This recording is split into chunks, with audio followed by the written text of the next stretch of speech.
Hello and welcome to The Print. I'm Snehesh Alex Philip. The US President Donald Trump has announced that the American military has carried out precision bombing of three major nuclear enrichment facilities of Iran. A short time ago, the U.S. military carried out massive precision strikes on the three key nuclear facilities in the Iranian regime: Fordow, Natanz, and Esfahan. The US President has claimed that these strikes have obliterated the targets. The targets were Iran's most heavily fortified nuclear enrichment facilities, that is, in Fordo, Natanz, and Isfahan. Just minutes later, Trump called it a historic moment for peace. Yes, after bombing, he called it an historic moment of peace. It was a statement that could come only from Trump, part bravado, part contradiction, and wholly unprecedented. The operation, according to US officials, involved the B 2 bombers dropping six 30,000-pound bunker busters on the Fordo site. Meanwhile, over 30 Tomahawk cruise missiles were fired from submarines in the Persian Gulf, over 400 miles away, to target Natanz and Isfahan, two other vital components of Iran's nuclear infrastructure.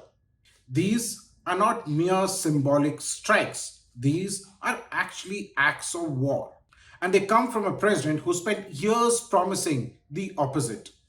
Announcing the strikes on his social media platform Truth Social, the US President Donald Trump termed it a historic moment for the US, Israel, and the world. This comes a little more than a week after Israel launched its operation in Iran, carrying out a series of strikes on nuclear facilities, key military personnel, and nuclear scientists. Iran and Israel have been trading in fire since then, with dozens of civilians killed on both sides. Interestingly, these strikes came just after Trump on Friday contradicted his own intelligence community. He said that his director for national intelligence, that is, Tulsi Gabbard, was wrong in an evaluation of Iran's nuclear weapons development capabilities.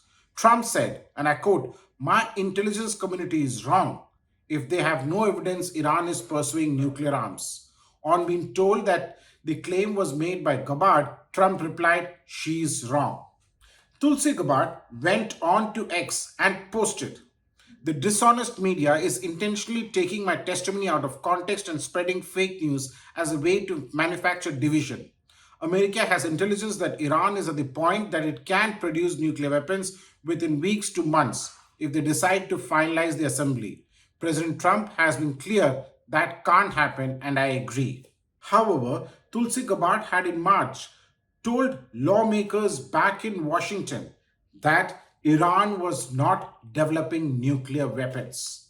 Gabbard's March testimony has been previously criticized by Trump, who had earlier told reporters he did not care what she said.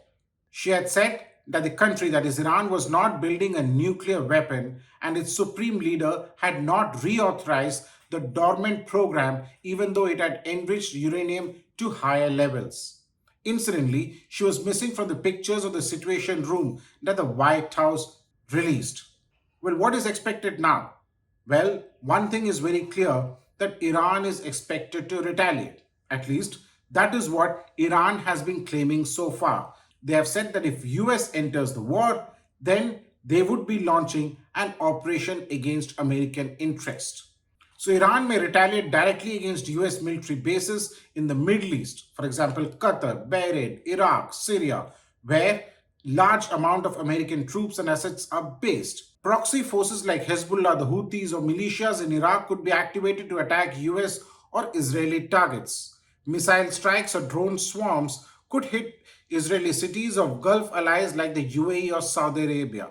Iran may even attempt cyber retaliation against the US. This could easily expand into a full-scale regional conflict. Israel and Iran may move from covert operations to full-scale war. Gulf countries, particularly Saudi Arabia and UAE, may be pulled in, either unwillingly or as targets. The Red Sea and the Strait of Hormuz could be blockaded or mined, impacting global oil shipping and prices. Diplomatically, Russia and China will likely condemn the strike. Europe, especially France and Germany, may call for a restraint and push for emergency diplomacy at the UN. The UN Security Council may convene emergency session but is unlikely to stop the escalation due to US's veto power. One thing is very clear, the entire region is actually sitting on a huge mine of gunpowder. Only time will tell, and it could be matter of hours, if not days, where this is actually headed. For the print, this is Snehesh Alex Philip. Do subscribe to the Print's YouTube channel for more such videos.